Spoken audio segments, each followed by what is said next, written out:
Hi there, Chase here.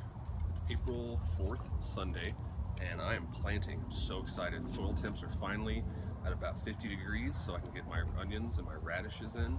I'm going to do some succession planting, so I'm going to plant a few this weekend, and then I'm going to take a weekend off and then plant the next weekend so that I don't have a ton of onions, a ton of radishes all available at once. They're staggered. So today I want to talk about square foot gardening. So most people, when they think of gardening, they think of one row, long row. Well, in raised beds, you don't really have that option. You can make the bed as long as you want to, but the width really needs to be no more than 4 feet. Be a little louder. Okay. Really needs to be a little bit 4 feet or under, because I have pretty long arms. I can only reach about 2 feet into the bed. So if the bed's longer than 4 feet, I'm going to have problems getting in here once I've planted everything. So to maximize the space that I have here, I'm going to use what they call square foot gardening, which is basically you divide your garden into a grid of square foot each, grids of 1 square feet all the way across.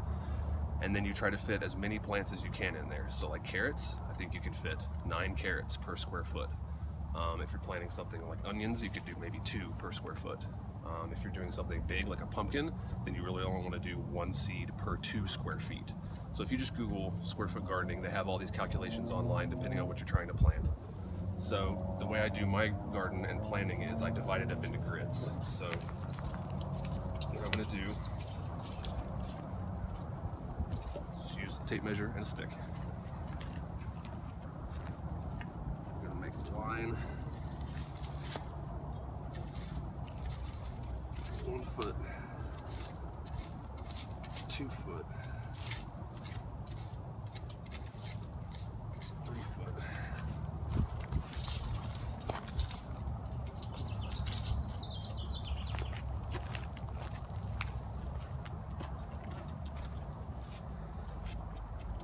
Line that up.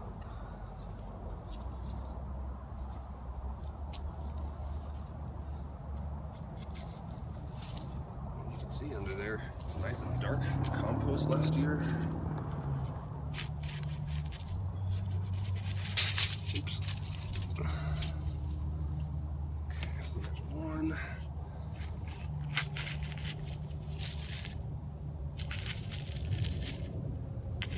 There's 2.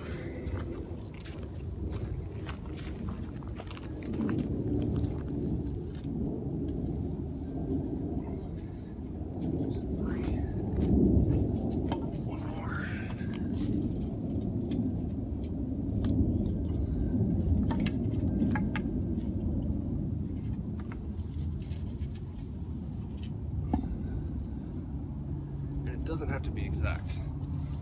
I make it precise when I do my planning, but when I'm out here in the field, it is not perfect. So don't try to be perfect.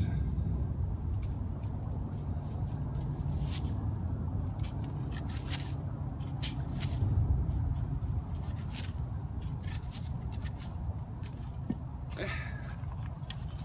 Do the opposite.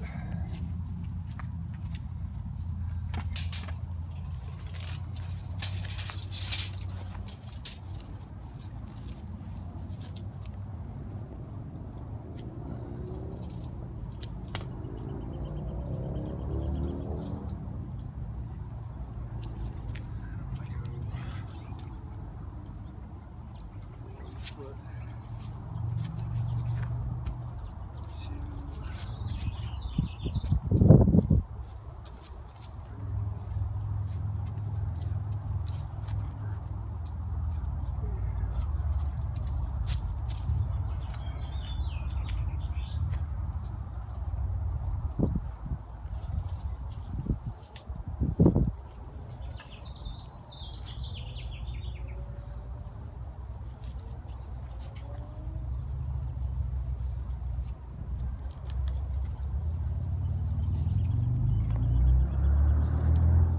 Marking off every foot. I can just finish that off.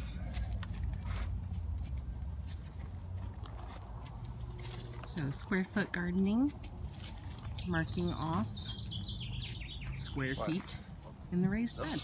That took me all 5 minutes. now it's a 6x4. 6x4 means I should have 24 square feet. 1, 2, 3, 4, 5, 6. 1, 2, 3, 4. 24 squares. Now I have my grid. I know exactly what I'm going to plant, where I'm going to plant it. And it took me all of 5 minutes. So square foot gardening with a stick. And why are you doing this again? You can plant more stuff than in rows? Correct. You can plant more stuff in rows. It gives you a higher yield in a smaller space when you don't have acres and acres and acres of plot. And tell me here, you have a whole bunch of mulch over everything and your soil's nice and dark underneath. Yes, the dark is from the compost that we put in last fall. And I've covered it all winter. You can see there's a little bit of cover crop. Peas and oats popping up here. And the mulch helps to keep the moisture in, which is also why you see darkness too, is that's not dry and dead. It's moist and ready to go. All right. So, bye. 24 square feet. Took me 5 minutes. Now I know exactly what to plant where, and I have all my lines marked out. So I just go online and say if I want to plant carrots, I just make 9 little holes. Yeah, that's all I got.